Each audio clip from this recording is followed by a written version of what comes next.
In 1956, in Defiance, Ohio, housewife Evelyn lives with her 10 children and her alcoholic husband Kelly. To help support the household, she uses a popular strategy among housewives at the time, contesting. She enters as many jingle writing contests as possible, and she's quite good at rhyming, but her real winning card is perseverance. By using her children's names, she enters each contest multiple times, which makes for much greater chances of winning. Kelly, on the other hand, works as a machinist in a factory, but his salary isn't very good and he spends a lot on booze. One day, the family receives bad news. They're being evicted because the landlord's daughter is getting married and he wants the house back. They only have 3 weeks to figure something out, but Kelly tells their children not to worry because Evelyn always thinks of something. Fortunately, a solution does come to them. One of Evelyn's many jingles wins $5,000. The family celebrates such luck and even the neighbors come over to congratulate them, although Kelly seems to be annoyed when he's told he's fortunate to have such a smart wife. The couple uses this money to get a loan to buy a house. Evelyn wants to sign the papers too, and while it's not uncommon for both husband and wife to sign, they're told it's not necessary, so only Kelly signs, claiming it's his duty because he's the one that works for the family and will be paying the mortgage. This bothers Evelyn because she always helps with her little prizes and it's her money that allows them to get this in the first place, but she keeps her mouth shut. The family moves to a new home, and Evelyn receives one more prize, a big freezer. Kelly hates it, claiming it takes too much space and will consume lots of electricity, but he's actually hiding the fact he's bothered by the pressure of having to fill it. Sometime later, Kelly gets drunk while listening to a baseball match on the radio. His team is losing, so keeps yelling in anger, causing the neighbors to yell back, asking him to keep it quiet. This only makes Kelly more furious and he begins breaking things around the kitchen, particularly concentrating on damaging the freezer. Evelyn and the kids go to wait outside and search for the police to get their help. However, the cops just end up having a drink and discussing the match with Kelly, then they tell Evelyn her husband just needs to sleep it off. The local priest also comes over since Evelyn is in need of counsel, but he only tells her that Kelly is carrying a huge weight on his shoulders because he has to support a big family, so Evelyn needs to work harder to make a good home for her husband. Things weren't always this bad. Evelyn used to be an aspiring scribe and worked as the resident wit for a newspaper. When she met Kelly, he was a singer in a successful band and they were always having fun together. Unfortunately, a car accident gave Kelly a wound on his throat, causing him to lose his singing voice. He took a job at a factory to support the family, but he's been depressed since then, and that's why Evelyn continues to be understanding and patient with him to this day. The day after the incident, Evelyn reminds Kelly that she needs money for milk, and their daughter Tuff calls him out for spending so much in the liquor store. Feeling embarrassed, Kelly promises he'll start bringing one item from the grocery store each day until he fills up the entire freezer. The money he leaves Evelyn before he leaves isn't enough for the milk, so she begins searching all the pockets in the house, but it's still not enough. Fortunately, the mailman arrives right after the milkman with a letter containing another cash prize that Evelyn uses to pay for the milk. The next big prize Evelyn wins is a shopping spree, so she asks each member of the family what kind of food they've always wanted to try. The kids name things like candy, and Kelly admits he's always wanted to try shrimp cocktail. When the day of the spree comes, Evelyn has a few strategies already planned. She's told the butcher what she wants, so he's already wrapped it for her. The store clerks that are supposed to only guide her will help her push things into the cart, and her kids will keep track of time to tell her how many minutes she has left so she can prioritize different sections of the store. Kelly even brings some oil for the cart wheels so they don't fail her while she runs.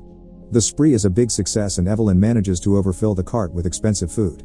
Kelly cries at the sight, but when they get home, he gets in a bad mood again when he sees Evelyn got to fill the freezer before he could, which he takes as a threat to his role as the provider.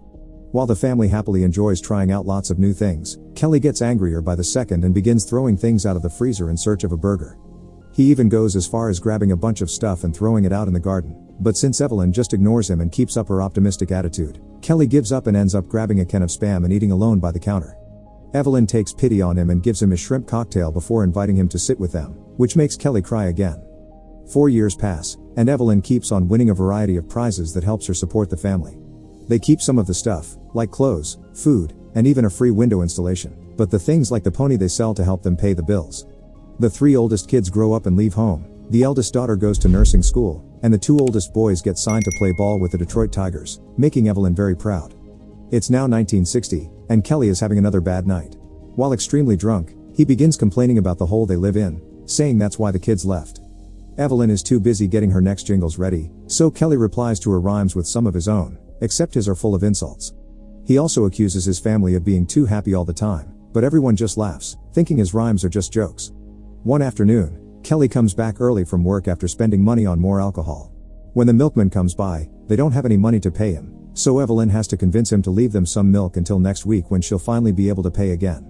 The milkman agrees to give them another chance, but if he doesn't get the money next week, he'll cut Evelyn's house off his route for good. When Evelyn comes back inside with the milk bottles, Kelly begins yelling at her, saying he works hard while she just stays home writing rhymes.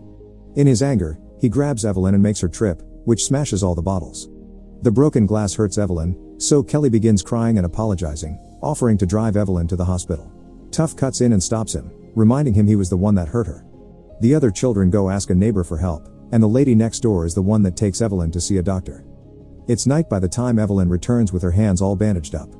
Kelly welcomes her with tea ready for her, but first Evelyn wants a change of clothes. Since she can't use her hands yet, Kelly helps her change, so Evelyn takes the chance to explain how much it hurt that he insulted her contesting when it helps the household so much. Kelly admits he's proud of her, it's just his co-workers keep teasing him because his wife is the real provider of the family. The next prize they win is a car that they'll sell and an all-expenses-paid weekend trip to New York. But while Evelyn's getting everything ready for the trip, they receive more bad news. They get a call from the police station because they caught one of her kids stealing money from a lady's purse. Evelyn bails him out, and when they return home, Kelly is furious and hits the boy. Now all the family is scared to be alone with their father, so Evelyn decides not to go to New York. To make for his mistake, her son accepts to join the army as an alternative to going to jail. He also offers to teach her mother to drive. Evelyn turns down the offer, explaining they don't have enough gas for it. Some days later, Evelyn receives a letter from a group of contesting housewives from Payne that want Evelyn to join them in their meetings. It's only 85 miles away, but Kelly refuses to drive her there. Even if they do get the money for the gas, he doesn't want to spend his precious Saturday sitting in a car while Evelyn has fun with her new friends. Another one of Evelyn's sons gets a bit of his mother's luck and wins 25 gallons of gas in a football pool. However, he and Kelly begin arguing over who is the real owner of the gas because they participated together multiple times using the siblings' names and they don't agree on who knew about the pool in the first place. Evelyn cuts the argument short by making them share the gas, each of them getting half, which angers Kelly. Her son is grateful and accepts to drive Evelyn to the meeting, but before they leave, another problem arises. One of the kids brings her a bunch of flowers as a goodbye present, but he stole those from the neighbor's gardens. Now Evelyn must stay and spend the day apologizing to every neighbor, finding a way to pay back for the damage caused. 3 years pass and it's now 1963. Tough has learned to drive, so she's the one that will finally drive Evelyn to her meeting with her pen pals. In the middle of the trip, the car starts overheating and this worries Tough, but Evelyn urges her to keep going until they find a mechanic shop. When they find one, the mechanic tells them it'll take over an hour to fix, so Evelyn accepts to wait. Tough is sure Kelly knew some parts were malfunctioning and didn't replace them on purpose, but Evelyn doesn't think he's mean, just careless. Her daughter wonders if Evelyn wishes she never married Kelly because she's been stuck in that house without a life of her own, but Evelyn assures her she doesn't have any regrets because she loves her kids.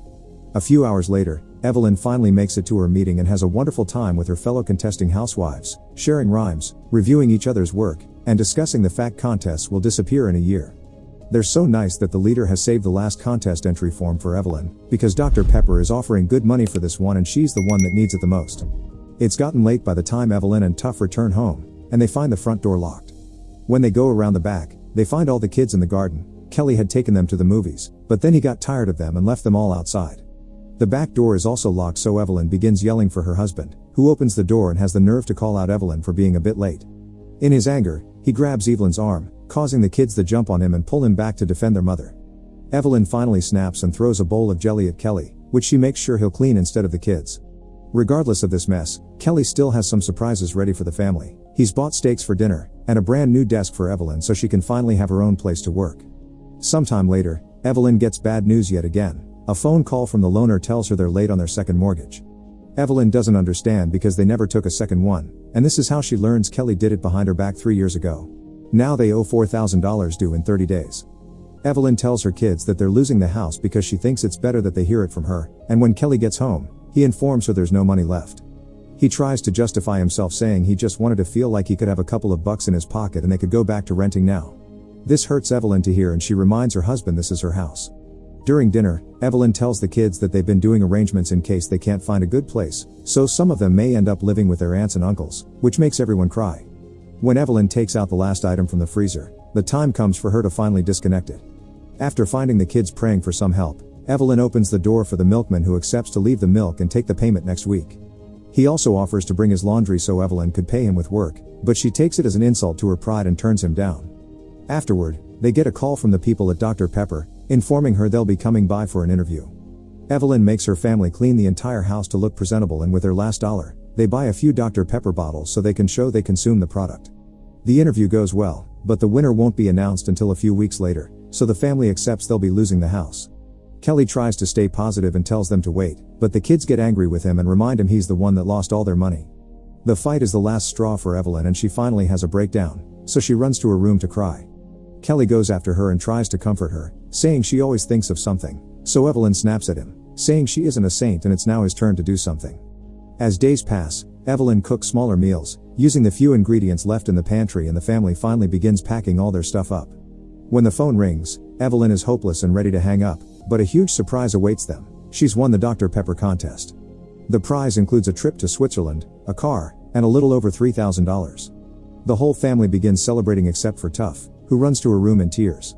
After telling Kelly to keep an eye on the others, Evelyn goes to check on Tuff and hears her out when she says Kelly will never change. Evelyn doesn't disagree, but tells her not to worry, because Tuff has her whole life ahead of her to do whatever she wants, so this won't be her life for long. Sadly, Evelyn never goes to Switzerland. She cashes in the prize to pay off the mortgage. However, she does get to have a little vacation when Dr. Pepper invites her to Texas to be the queen of the company for a day. This is the first time Evelyn gets to enjoy herself while someone else does the dishes and the bed. She never wins another contest or travels again after that, but she still lives a happy life watching her children grow up and leave the house to see the world on their own. Years later, Kelly is the first one to die, and Evelyn discovers he had deposited all his pension checks in a secret account for her, so she never has to worry about money again. When Evelyn dies too later, all 10 of her kids come to the house to see her off and take care of the family's belonging. Tuff, who has become a writer, keeps her mother's typewriter.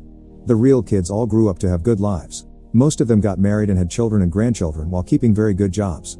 It was the real Tuff that, while working as a writer, published a book about her mother's story that later became this movie.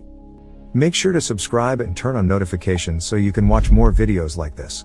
Thanks for watching.